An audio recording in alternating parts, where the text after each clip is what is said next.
we're going to talk about exactly what the Raptors need out of free agency because we know the cap situation is difficult.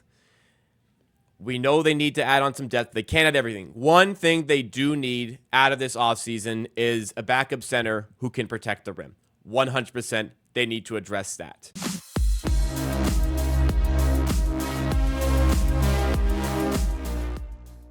This channel right here is Amateur Hour Clips, part of the Amateur Hour Production Network, where it continues to be all Raptors all the time. On this channel, we take the best segments from the live streams that we do over on the main channel, Amateur Hour Sports, and clip it into some bite-sized segments for you to enjoy. So, if you do enjoy along the way, make sure you do hit that like button and subscribe to the channel as well to stay up to date on all the content we have coming your way. Reading over the cap situation again, here's kind of where we stand here. I found a good tweet to kind of explain it.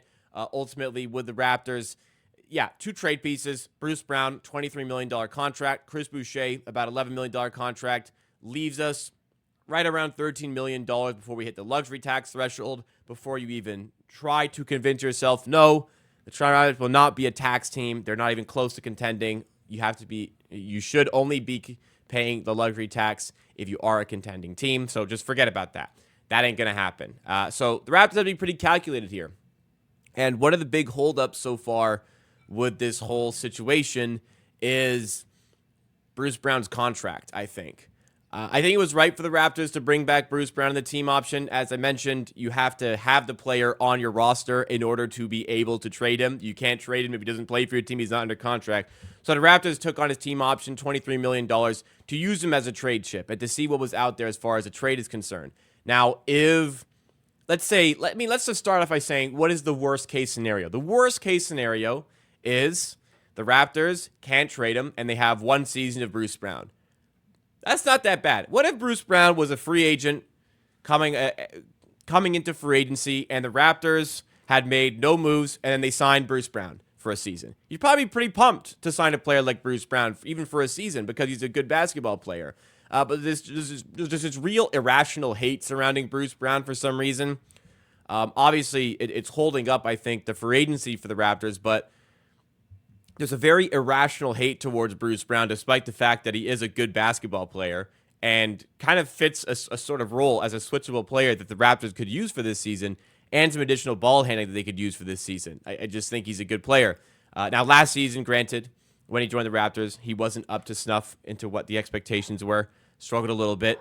Honestly, you can't blame him completely given how horrible the situation was for Toronto on court. The tanking, all the injuries they were dealing with. Plus, Bruce Brown, look, take it for what it is. He did mention that he was dealing with some injuries near the end of the season. But overall, Bruce Brown's a great player. You talk about this a year ago.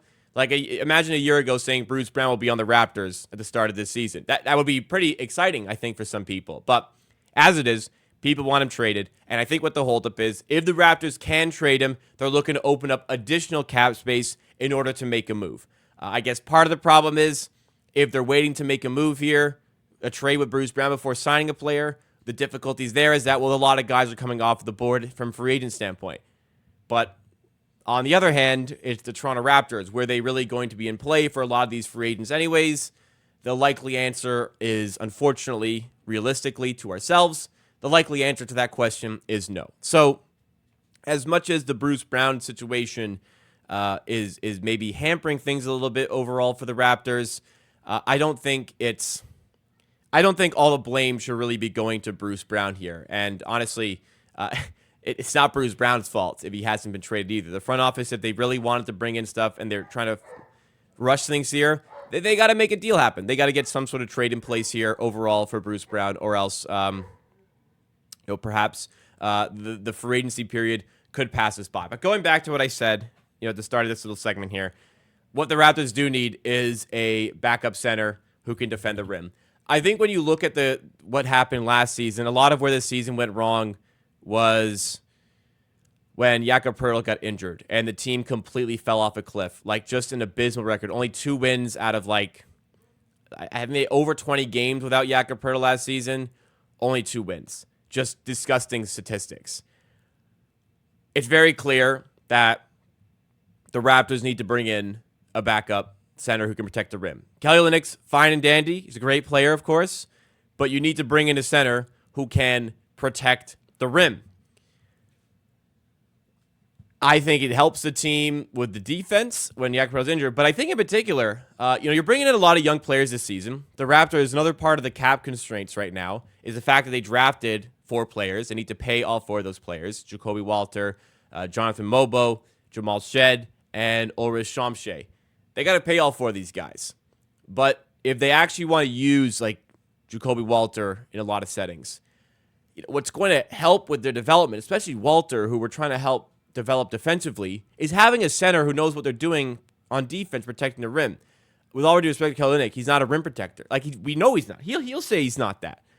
So you're just making it a lot more difficult for the guys in the team who are trying to develop, like Grady Dick, like the now on the team Jacoby Walter.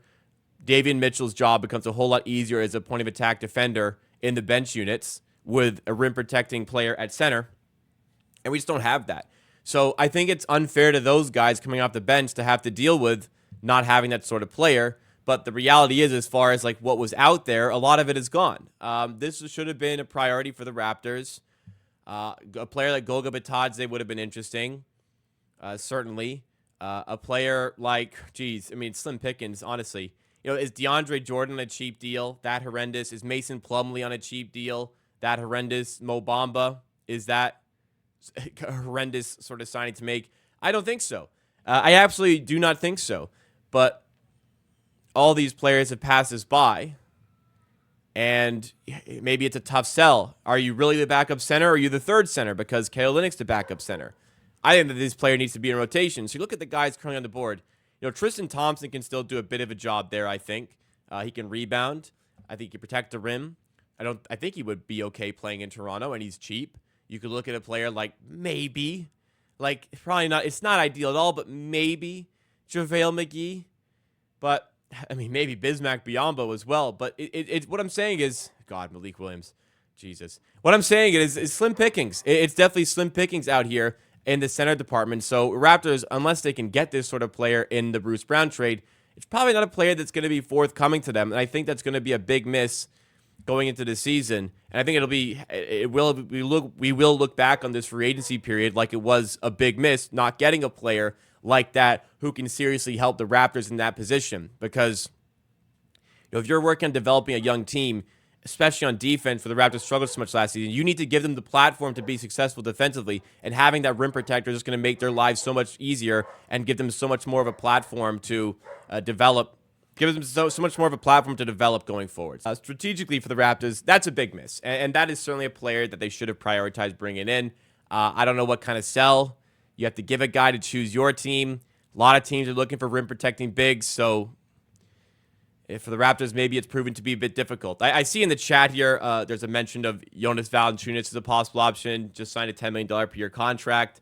Kind of the anti of what the Raptors need. They need rim protection. So, as much as there's a lot of centers maybe that were available, it doesn't make sense at all to go for a center who can't really protect the rim. That doesn't solve the problem that the Toronto Raptors are currently facing. You look at the guys that they drafted. Jonathan Mobo out the gate. I don't have confidence in him to get regular minutes as a rim protector. Maybe he can get in the rotation, but certainly not going to be that rim protecting sort of player the Raptors are looking for. At least it doesn't appear that way. I just don't think he has the size to be able to do that in that position. They drafted over Shamshay, but he's a completely raw prospect who is not going to fit the bill there. So I don't know what the plan is for the Raptors. I don't know if they're waiting on Bruce Brown on a trade there. I don't know what's going on here, but the lack of action certainly is a little bit frustrating. They did address, there was some key needs. There was 2 key needs, I think, in the offseason. One of them was getting a backup point guard. They traded for one in Davion Mitchell, and maybe Jamal Shed can step into a bit of a role there. But they have not addressed the center position, which I think will be a bigger problem than some people think as far as the defense is concerned, as far as the development of some of these younger guys is concerned as well.